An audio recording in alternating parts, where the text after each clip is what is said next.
Какво искате всъщност, а? Секс за пари! Това ли? Браво на тебе! Що не за да си платиш някъде? Кой какво иска? Какво искате всъщност? Какво искаш, шефче? Е, това иска. Нещо дрънчи. Е, това искам, шеф. Да, това е много добро желание. Благодаря. Някой друг нещо да иска? А? Наш ли? Не. Искам съм в Финландия.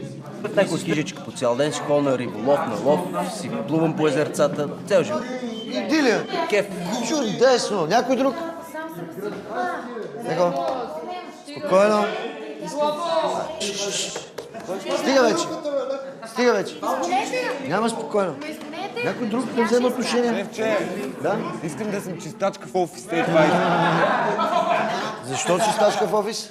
Защото взимам повече кинти от даскалите по литература.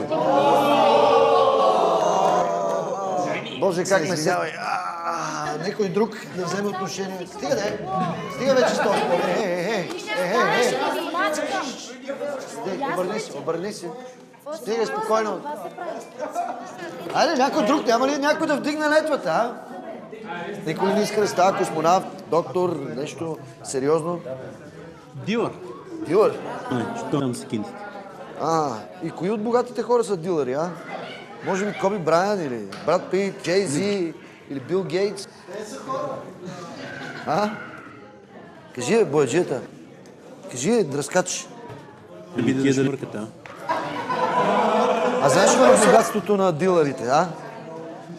Техните вдовици. Ау, 1-0 за шефа. И без това не ми се живее до 100 години. Това са глупости в момента. 1-1. Добре, мързиме и какво? Мързите? Не те мързи, ми те е страх. И от какво ме е страх?